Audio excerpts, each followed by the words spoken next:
It's useful to understand why this is happening. It's not always happening because somebody is extremely greedy. This is the culmination of a lot of history in housing. Post-World War II, a lot of single-family home development and subdivision building, and a lot of us were raised in those neighborhoods. For a long time, people were moving further and further out. The interstate highway system actually encouraged people to move out to the suburbs. When we look at the inner ring suburbs, those were the suburbs that saw their peak development years in the 1950s, in the 1960s, into the 1970s.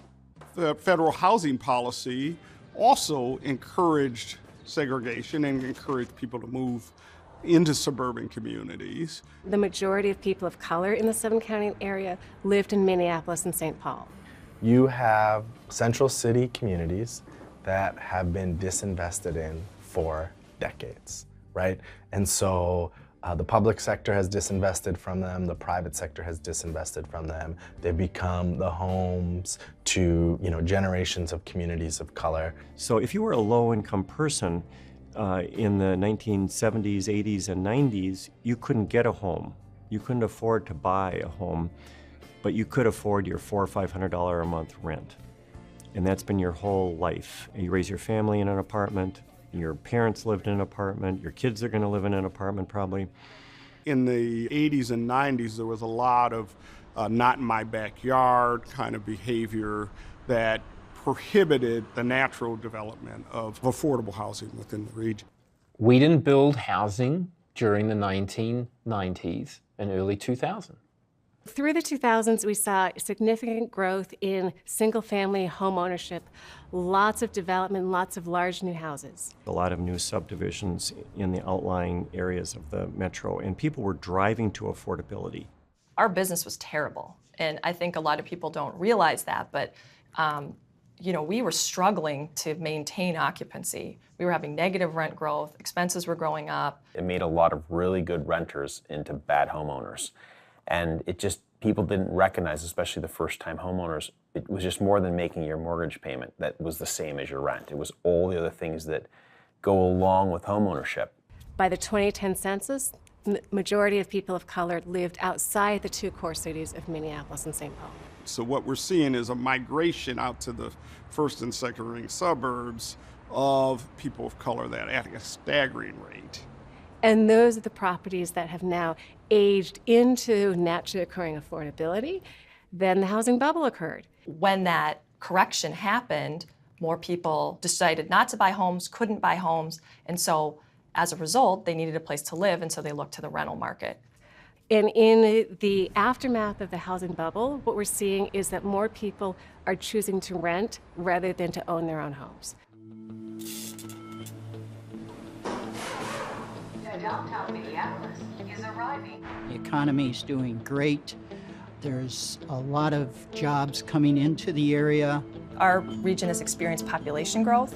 In addition to having a strong economy, there's a renewed interest in moving into the center cities. We're seeing population growth in the core cities in a way that we hadn't seen in the previous nearly 4 decades.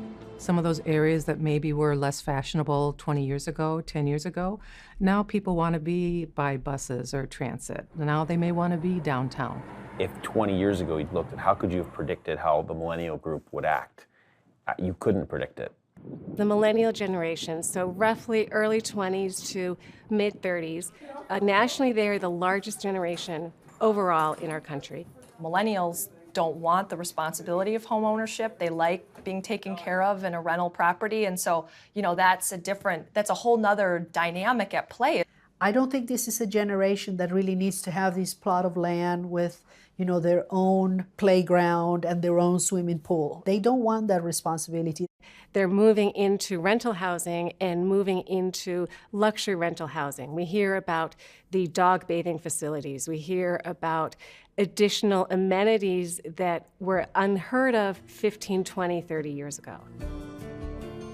Being a renter, being an apartment dweller is becoming a lifestyle, and we are a lifestyle city. very walkable environment, and very exciting, vital urban scene where there's lots of coffee shops, there's shopping, there's dining. Your apartment might be small, but you're kind of in the middle of a lot of action, and that's a lifestyle choice. So this market is moving in. Developers are seeing the opportunity and are building high-end luxury rental housing to meet the needs of this market. The higher end of the market, you're seeing a lot of newer construction, and I would argue that's a good thing because the overall increase in supply helps take the pressure off all segments of the market. It also makes it difficult to build more affordable housing because the construction costs are higher. What we're not seeing as much of is the basic no-frills apartment buildings. We would love to be able to build buildings of the same standard as the 1960s and 70s. It was fairly modest and very utilitarian in some respects, but safe, dignified, and that opportunity really doesn't exist now. For households 40, 50, 60,000, still a pretty darn good wage, that you can't build new rental housing for that market. Cost of development is a major impediment, and so it only really works right now for luxury development. Hundreds of millions of dollars of investment coming into the region's rental housing to take advantage of this market of higher income people looking for rental housing. On the top end of that, you see the new luxury housing going up across the Twin Cities. You look around Dinkytown and the University of Minnesota, they just keep building apartment buildings, and they keep filling them, and I'm shocked. I'm like, that doesn't seem rational to me, but they can, because the factors are there. Housing has exploded here, but it's market rates. So despite all of the new housing we're seeing in, for example, downtown Minneapolis, overall vacancy rates are very low. National analysts consider the vacancy rate in the Twin Cities multifamily market to be the tightest in the country, and they're referring to the market as white hot. The byproduct of that is greater, more intense competition for apartments that are located in desirable communities. And as a result, landlords are seeing the opportunity to raise rents, placing increasing pressure on the rental market, particularly on the lower end. We've had this problem before, but I'm not sure we've ever had it to this scale. Had we been able to go back and change things that would have met the demand that we have today, you could never have gotten financing for that, and you could have publicly or privately. There's no way anyone would have done what would have been needed to supply the demand we're at right now. When we think about the overall supply of affordable housing in the Twin Cities, or looking at rental housing, most of that is the naturally occurring affordable housing. There is no public subsidy in play, there is no tax credit in play. It is simply older housing stock that has aged into affordability. That is 2/3 to 3/4 of the affordable housing rental opportunities in the area. It may not have the newest countertops, it may not have the stainless steel surfaces, but it's largely safe and stable affordable housing. We see a lot of buildings built in the 1920s, a lot of buildings built in the 1960s. And what we found is that there's a lot of really tired properties. They need to be upgraded. The heating systems, the roofs, the windows. And people often sell them, just make the decision to sell at the time when those buildings need the capital reinvestment. So the reason they're selling it is because they're actively choosing not to reinvest. And so someone else needs to step in and be the steward of that property going forward. It is desirable from a policy perspective for that housing to be sold to someone who is a responsible landlord, responsible owner, making the housing safe for its tenants. We're refreshing what's in the market right now because there is the available capital to do that, there is available market opportunity to do that, and that's actually good for the long-term health of our housing stock. You know, communities see aging rental reinvested in. They see better property management for the most part. Seeing investment in our region is a sign of prosperity, that people want to be here, that developers see the opportunities. To be in a place that is seeing the demand, that is seeing the desirability, is in itself a positive thing. And a lot of private investment has gone into those communities and the tax base, and a lot of good things have happened, more jobs, more economic activity. and the incentives in the system for the cities, like a city of Richfield, for example, that has huge infrastructure issues, needs more tax base as an inner-ring suburb. They have an interest in seeing that property get developed to increase the tax base.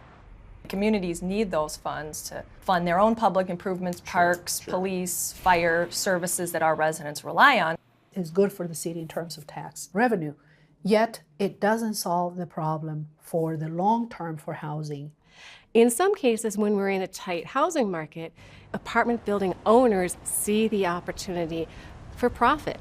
It's a for-profit business. They see the opportunity to buy a building, to raise the rents. There's also a market for existing owners of property to sell, and to do so at a time where prices are likely to be as high as they'll be for some foreseeable future. When those units are traded, in almost all cases, rents are increased, either to finance the acquisition itself, or in some cases to do improvements, which might be necessary and overdue. Now, there are other people coming into our market from other the coasts, from even overseas, and looking at this market and say, well, there's really not a bad place to buy in this market because we have the highest occupancy rate in the country. So you really can't go wrong. Investors are responding by taking some of the existing housing and marketing it to higher income people. In a gentrifying area, that's when some other forces, maybe they're outside the metro, maybe they're purely investors looking for a return. They don't really see the human factor at all. They're just looking at a business model, and they have a formula. It works for their economic purposes, and it just doesn't work for the people living there. Looking at what happened, the conversion of the Crossroads to the concierge, it was largely expected. The sale of naturally occurring affordable housing is happening in desirable locations. Where they have the good location, the good proximity to jobs, those are the ones that are now becoming vulnerable to the sale and the upscaling, both in the cities and in the suburbs. It's not just the 700-unit buildings, it is properties of all varying degrees of sizes. Lower income households unable to afford rent and who are using a housing choice voucher or other forms of public rental assistance, their choices are much more limited because there are fewer rental options available that they can afford and fewer landlords who are willing to accept public assistance in that package.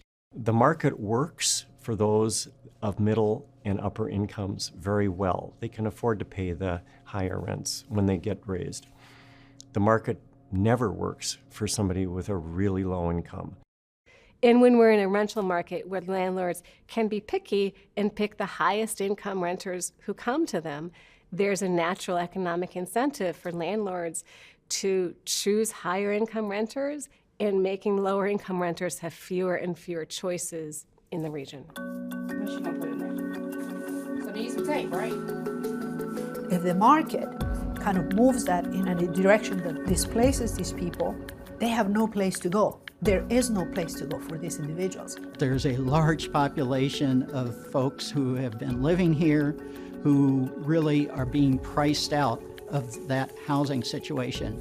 People who've lived there in many cases for 10 years, 20 years, long-time residents, can't afford the new rents. They have to move out. That moves the challenge to another community. For the market overall, it's positive to have that level of investment. For the individual families who are losing options and have to find other places to live, it is devastating.